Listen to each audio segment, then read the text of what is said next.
할렐루야.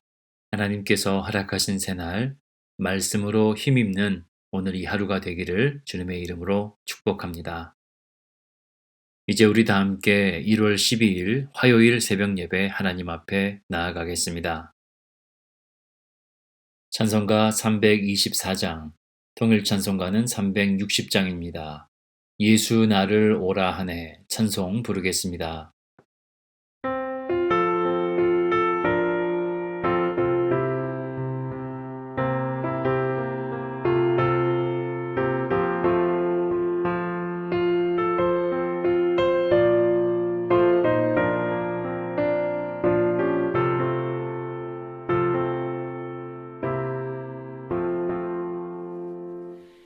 예수 나를 오라 하네 예수 나를 오라 하네 어디든지 주를 따라 주와 같이 가려네 주의 인도하심 따라 주의 인도하심 따라 어디든지 주를 따라 주와 같이 가려네 겟세마네 동산까지 주와 함께 가려 하네 피땀 흘린 동산까지 주와 함께 가려네 주의 인도하심 따라 주의 인도하심 따라 어디든지 주를 따라 주와 같이 가려네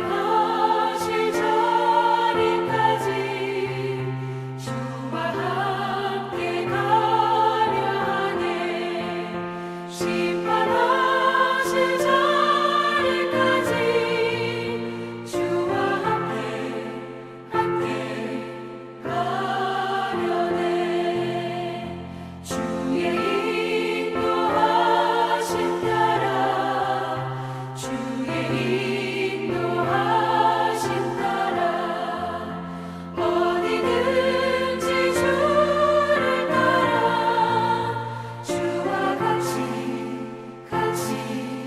가려네 주가 크신 은혜 내려 나를 항상 돌보시고 크신 영광 보여주며 나와 함께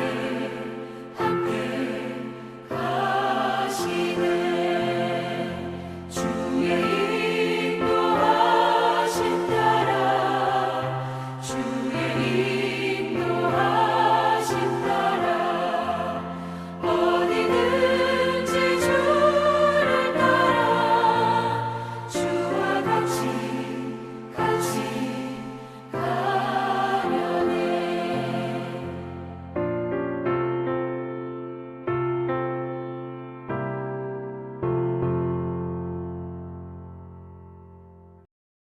하나님께서 오늘 우리에게 주시는 생명의 말씀은 신약성경 누가복음 5장 1절에서 11절까지 말씀이 되겠습니다. 무리가 몰려와서 하나님의 말씀을 들을새 예수는 게네사렛 호숫가에 서서 호숫가에 배 두 척이 있는 것을 보시니 어부들은 배에서 나와서 그물을 씻는지라 예수께서 한 배에 오르시니 그 배는 시몬의 배라. 육지에서 조금 떼기를 청하시고 앉으사 배에서 무리를 가르치시더니 말씀을 마치시고 시몬에게 이르시되 깊은 데로 가서 그물을 내려 고기를 잡으라. 선생님, 우리들이 밤이 새도록 수고하였으되 잡은 것은 없지만은 말씀에 의지하여 내가 그물을 내리리이다. 그렇게 하니 고기를 잡은 것이 심히 많아 그물이 찢어지는지라. 이에 다른 배에 있는 동무들에게 손짓하여 와서 도와달라 하니 그들이 와서 두 배의 채움에 잠기게 되었더라. 시몬 베드로가 이를 보고 예수의 무릎 아래에 엎드려 이르되 주여, 나를 떠나소서. 나는 죄인이로소이다. 이는 자기 및 자기와 함께 있는 모든 사람이 고기 잡힌 것으로 말미암아 놀라고 세데베의 아들로서 시몬의 동업자인 야고보와 요한도 놀랐습니다. 예수께서 시몬에게 이르시되 무서워하지 말라. 이제 후로는 내가 사람을 취하리라. 그들이 배들을 육지에 대고 모든 것을 버려두고 예수를 따르니라. 오늘 본문은 베드로가 예수님의 제자로 부름을 받는 장면입니다. 아마도 많은 분들께서 나를 따르라, 내가 너희로 사람을 낚는 어부가 되게 하리라 라는 예수님의 말씀을 떠올리실 겁니다. 그런데 오늘 본문 누가복음은 다른 복음서에서 예수님이 제자들을 불렀던 것과는 사뭇 다른 좀 더 진지하고 자세한 내용들을 다루고 있습니다. 먼저 본문의 1절 말씀을 보면 무리가 몰려와서 하나님의 말씀을 들을새 예수는 게네사렛 호숫가에 서서. 오늘 본문의 말씀은 하나님의 말씀에 초점을 두고 있습니다. 하나님의 말씀에 능력이 있다는 것이죠. 1절에서 많은 무리들이 예수님께 모였던 이유가 무엇입니까? 하나님의 말씀을 듣기 위함이었습니다. 예수님이 전한 하나님의 말씀에 능력이 있었고 치유와 회복이 있었기 때문입니다. 많은 사람들이 이 하나님의 말씀을 들을 때에 가슴속에서 감동이 일어나고 알 수 없는 변화들이 시작되는 것을 느꼈을 것입니다. 하나님의 말씀에는 능력이 있기 때문입니다. 그래서 많은 무리들이 예수님을 쫓아 게네사렛 호숫가에까지 따라온 것입니다.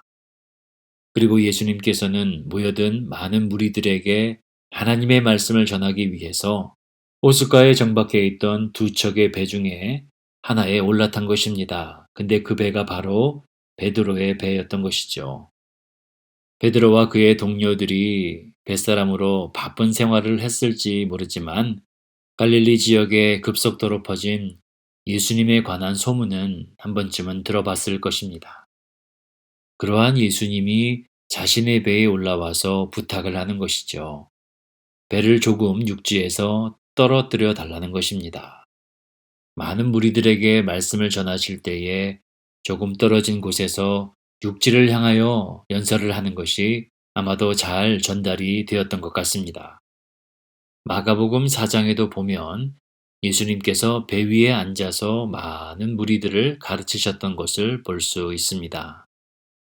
이제 4절의 말씀을 보면 말씀을 마치시고 시몬에게 이르시되 깊은 데로 가서 그물을 내려 고기를 잡으라 말씀하십니다. 그런데 5절의 말씀을 보면 시몬 베드로가 대답하여 이르되 선생님, 우리들이 밤이 새도록 수고하였으되 잡은 것이 없지만은 말씀에 의지하여 내가 그물을 내리리이다 하고. 여러분, 평생을 뱃사람으로 살아온 베드로가 자신에게 고기 잡는 법을 가르치는 예수님의 말을 들을 이유는 하나도 없어 보입니다. 말 그대로 베드로가 전문가이지 예수님은 아무것도 아닌 것입니다. 더군다나 베드로와 그의 동료들은 간밤에 물고기를 한 마리도 잡지 못했기 때문에 실망감과 더불어서 매우 예민한 상태였을 것입니다. 육체적으로도 매우 피곤한 상태였을 것이기 때문에 아마도 고기 잡는 일에 대해서 이래라 저래라 하는 충고를 받아들이기는 쉽지 않았을 것입니다. 아마 이 상황에서 뱃사람의 자존심이 발동했더라면 베드로는 예수님의 말씀을 그냥 한 귀로 흘려 보냈을 것입니다. 그런데 그렇게 뱃사람의 인생을 살아온 베드로가 예수님의 말씀에 순종하는 놀라운 사건이 벌어진 것입니다. 사랑하는 성도님 여러분, 우리는 언제나 우리 앞에 펼쳐진 놀라운 일들이나 문제의 해결들을 보면서 하나님의 기적이라고 말하곤 합니다.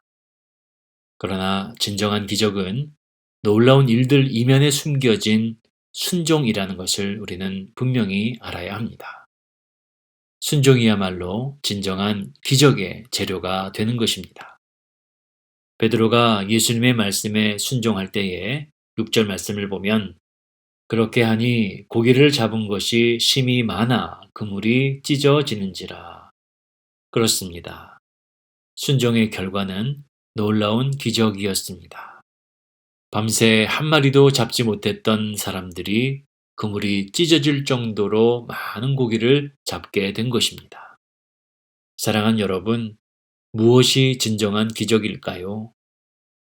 저는 오늘 본문의 말씀을 묵상하면서 5절에 나와 있는 베드로가 말씀에 의지하였다라는 그 부분이 계속 마음에 남습니다.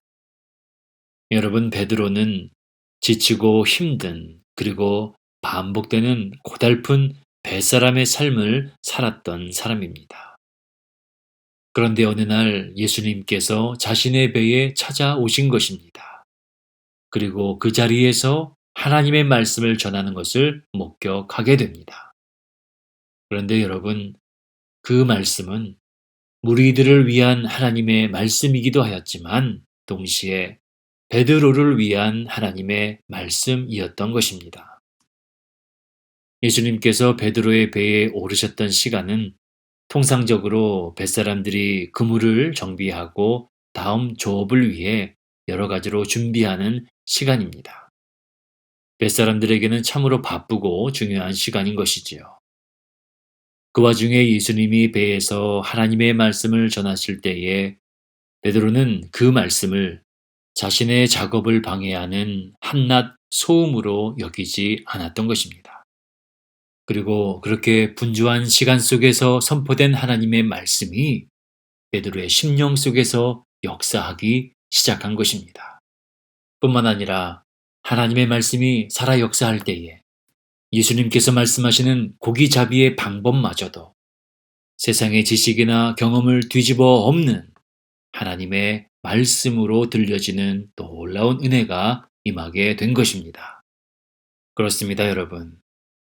서두에도 말씀드린 바와 같이 누가복음에서는 하나님의 말씀의 능력에 초점이 있는 것입니다. 무리가 모인 것도 하나님의 말씀 때문입니다. 그 말씀에 능력이 있고 그 말씀에 치유와 회복이 있으며 그 말씀 속에 삶을 변화시키는 능력이 있기 때문입니다. 그리고 이 말씀의 능력은 베드로라는 지치고 고달픈 삶을 살아가는 인생, 곧 저와 여러분, 우리 모두의 삶 속에 찾아오시는 하나님의 능력의 말씀인 것을 우리에게 보여주는 것입니다. 사랑하는 모든 프라미스 성도님 여러분, 우리는 저마다 얼마나 힘들고 바쁜 나날을 보내고 있는지 모릅니다. 또 동시에 모든 뱃사람들의 꿈인 만선을 기대하며 살아가는 자인지도 모릅니다. 좋은 대학과 좋은 직장에 들어가는 만선, 사업에 성공하는 만선, 자녀들이 성공하고 출세하는 만선을 꿈꾸며 살아가는 자들이라는 것입니다. 그러나 여러분, 진정으로 우리의 삶의 만선이 이루어지는 출발은 하나님의 말씀에 있다는 것을 분명히 알아야 합니다. 오늘 본문의 베드로는 반복되고 고달픈 삶을 살아가는 자였습니다. 고기잡이에도 실패하여 낙심 가운데 있었습니다. 그러나 여러분, 주님께서는 그와 같은 베드로의 인생에도 하나님의 방법으로 찾아오셨고 하나님의 말씀으로 우리의 삶에 함께 하시는 분이 바로 우리 주님이십니다. 오늘 저와 여러분도 바쁜 삶의 일상 속에 있지만 베드로와 같이 하나님의 말씀에 귀를 열고 살아가는 자들이 되기를 원합니다. 바쁘다는 핑계로, 분주하다는 이유로 매일 우리의 삶에 주시는 하나님의 영적인 공급들을 여러분 소홀히 여기지 마시고 그냥 한 귀로 흘려보내지 마시기 바랍니다. 하나님께서는 베드로에게도 그러하셨던 것처럼 우리의 삶에 하나님의 방법으로 하나님의 능력의 말씀을 선포하시는 하나님이십니다. 그리고 진정한 기적은 바로 그때 하나님의 말씀이 일상처럼 흘러가는 것처럼 보일 때에 그저 흘려보내지 아니하고 하나님의 말씀을 더욱 의지하고 순종하는 자들 가운데에 놀라운 일들이 펼쳐지는 줄 믿습니다. 8절의 말씀을 보면 시몬 베드로가 이를 보고 예수의 무릎 아래에 엎드려 이르되 주여 나를 떠나소서 나는 죄인이로소이다 하니 말씀에 의지하여 예수님께 순종한 베드로에게 진짜 만선의 기적이 펼쳐졌습니다. 그런데 이와 같은 기적을 눈으로 목격한 베드로가 주님께 고백한 말이 무엇입니까? 주님, 저는 죄인입니다. 저를 떠나십시오. 라는 고백이었습니다. 사랑하는 여러분, 베드로는 하나님의 말씀의 능력이 자신의 삶 가운데 임하였을 때에 오히려 더욱 겸손히 주님 앞에 무릎 꿇고 주님을 바라보는 자였다는 것입니다. 진정한 믿음의 기적은 눈앞에 있는 그물 속에 가득 찬 물고기를 바라보는 것이 아닌 겸손한 마음으로 주님 앞에 무릎 꿇고 주님을 바라보는 것이 진정한 믿음의 기적이라는 것입니다. 그렇습니다, 여러분. 저와 여러분이 바로 이러한 기적의 주인공이 되기를 원합니다. 하나님이 찾으시는 믿음의 사람, 하나님이 기다리시는 믿음의 사람은 눈앞에 물고기를 바라보는 자가 아닌 주님을 바라보며 나아가는 자라는 것입니다. 이와 같은 의미에서 볼 때에 8절에 베드로의 고백, 주여 나를 떠나소서라는 이 말은 오히려 주님, 저는 항상 주님의 곁에 머무는 자가 되겠습니다. 주님, 저는 평생을 주님을 위해 나의 삶을 헌신하겠습니다. 라는 믿음의 고백과 결단으로 들려지는 것입니다. 이에 예수님께서는 10절 말씀에서 시몬에게 말씀하십니다. 시몬에게 이르시되 무서워하지 말라. 이제 후로는 내가 사람을 취하리라 하시니 하나님의 말씀을 의지하여 순종한 자, 주님 앞에 무릎 꿇고 겸손히 고백한 베드로에게 하나님의 나라와 영광을 위하여 잃어버린 영혼을 취하는 자로 부름받게 된 것입니다. 그리고 오늘 본문 마지막 11절 말씀에 진정한 세 번째 믿음의 기적이 일어나는 것을 발견할 수 있습니다. 그들이 베드로를 육지에 대고 모든 것을 버려두고 예수를 따르니라. 사랑하는 모든 새벽재단의 성도님 여러분, 저와 여러분이 하나님의 말씀 앞에 우리의 삶을 내려놓고 포기하고 순종할 줄 아는 기적의 사람이 되기를 원합니다. 특별히 오늘 본문의 말씀은 베드로가 왜, 무엇 때문에 주님의 말씀에 순종하였는지에 대하여 설명하고 있지는 않습니다. 온전한 순종은 우리의 삶이 아무리 힘들지라도 또 때로는 이해할 수 없을 때라도 순종할 수 있는 것이며 하나님의 말씀이기 때문에 순종하는 것입니다. 하나님은 우리의 순종을 기뻐 받으시는 분이시며 순종하는 인생 가운데 놀라운 기적을 베푸시는 분이 바로 우리 하나님이십니다. 오늘 이 아침 베드로와 같이 하나님의 말씀을 의지하는 믿음을 주시기를 간절히 구합니다. 또한 어떠한 상황 속에서도 주님만을 바라보는 믿음의 사람이 되기를 간절히 원합니다. 무엇보다 하나님의 나라와 영광을 위하여 우리의 삶을 포기하고 하나님 앞에 온전히 헌신하는 믿음의 일꾼들로 쓰임받는 저와 여러분의 삶이 되기를 주님의 이름으로 기원을 드립니다. 기도하겠습니다. 하나님 감사합니다. 오늘도 우리에게 새날을 허락하여 주시고 하나님의 말씀의 능력을 힘입어 살아가게 하시니 감사합니다. 베드로와 같이 힘들고 바쁜 일상 속에서 주님의 말씀을 놓치지 않는 자 되게 하시고 말씀을 의지할 뿐만 아니라 순종하는 믿음으로 하나님 앞에 영광 돌리는 자들이 되게 하여 주시옵소서. 코로나의 어두운 터널을 지나 새로운 2021년도로 우리를 부르셨는데 하나님 보내신 삶의 자리에서 눈앞에 보이는 물고기와 만선을 쫓으며 살아가는 자 되지 않게 하시고 올 한 해 더욱 하나님께 집중하고 주님께 집중하는 그리하여서 영적으로 승리하는 한 해가 되게 하여 주옵소서. 올 한 해 우리의 삶에 하나님의 기적 같은 일들이 상식이 되는 그러한 한 해가 되게 하여 주시옵소서. 살아계신 예수님의 이름으로 기도합니다. 아멘. 하늘에 계신 우리 아버지여, 이름이 거룩히 여김을 받으시오며 나라가 임하옵시며 뜻이 하늘에서 이룬 것 같이 땅에서도 이루어지이다. 오늘 우리에게 일용할 양식을 주옵시고 우리가 우리에게 죄 지은 자를 사하여 준 것 같이 우리 죄를 사하여 주옵시고 우리를 시험에 들게 하지 마옵시고 다만 악에서 구하옵소서. 나라와 권세와 영광이 아버지께 영원히 있사옵나이다. 아멘.